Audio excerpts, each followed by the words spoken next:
Lysara Ethonis pressed her fingertips to the edge of the war table and watched the galaxy die in miniature.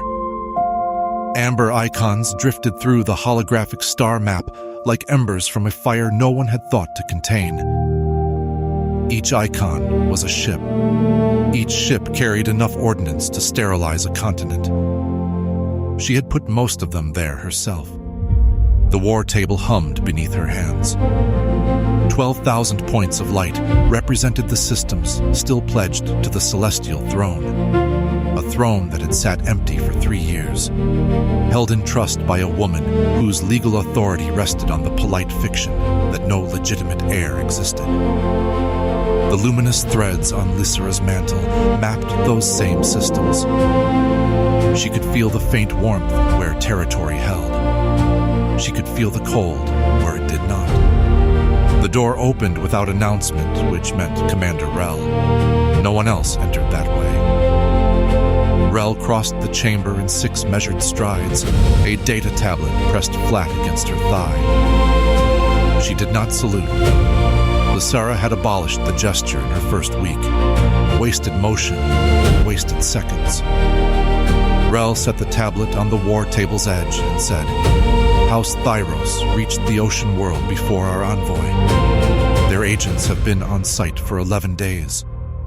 The words landed in the chamber like stones dropped into still water. Lysara did not move. She studied the amber icons drifting near the Valaris Nebula and counted the seconds before she trusted her voice. 11 days.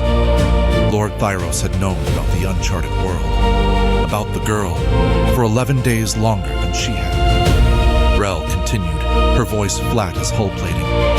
She said, "The intercepted communications are unambiguous.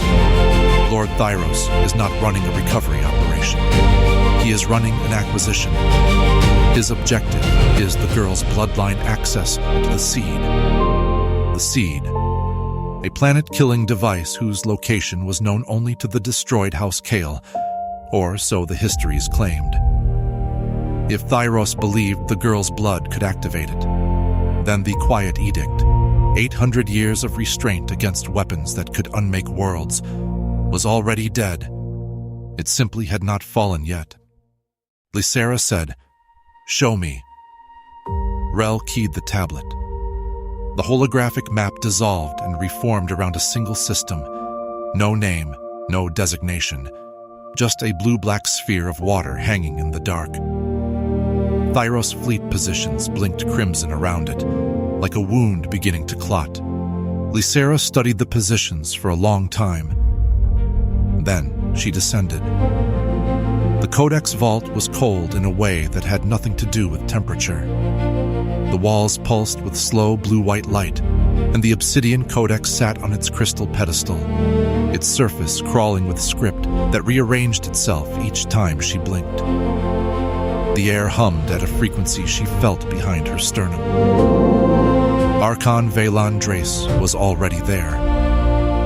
He stood with his back to her, his ink-stained fingers tracing the air above the codex's surface, following the shifting symbols with the focus of a man reading a sentence he had spent 30 years learning to parse. He did not turn. Vaylon spoke without looking away from the codex.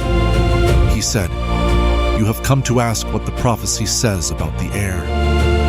Lysara said, "I have come to ask what the prophecy actually is." His fingers stopped moving. For the first time in Lysara's memory, Vaylon Drace's hands were still. He turned to face her, and his pupilless eyes held something she had never seen there before. Not fear, precisely, but the expression of a man who has opened a door and found the room behind it larger than the building that contains it.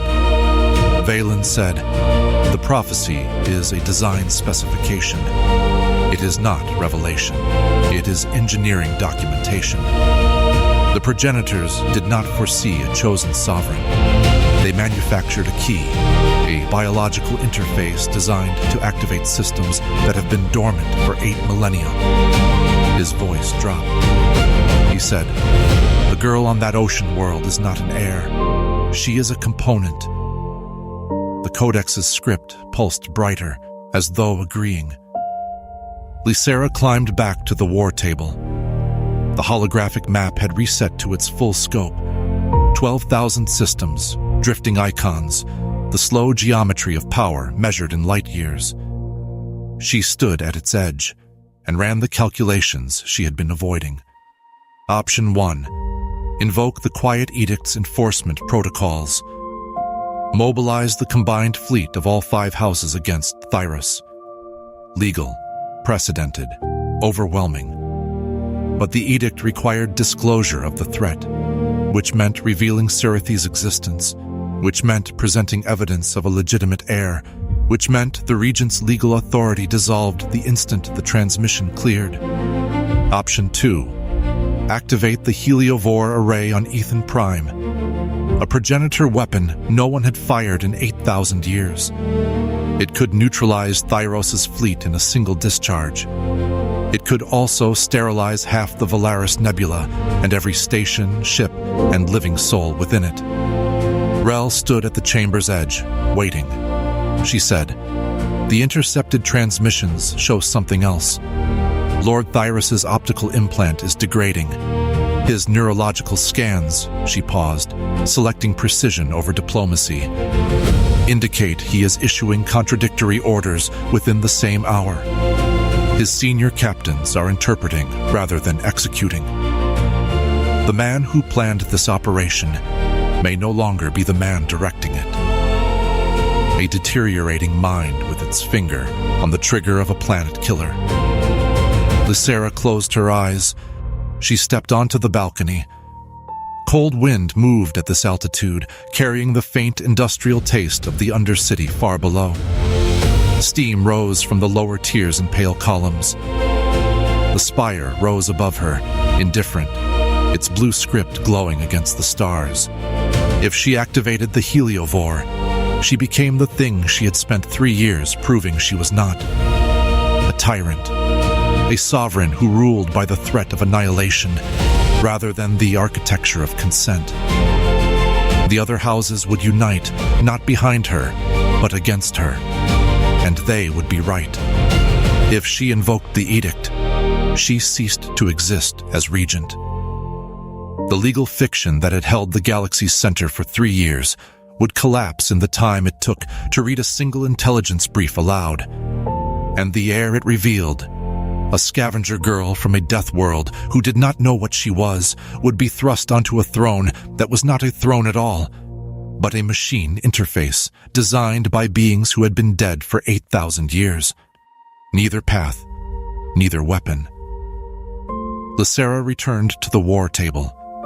The amber icons waited. She pressed her fingertips to the edge again and felt the hum of 12,000 systems running on borrowed time. She said, "Deploy the Regent's fleet to the Valaris Nebula. Intercept Corridor 7. Conventional engagement only. No progenitor systems. No edict invocation."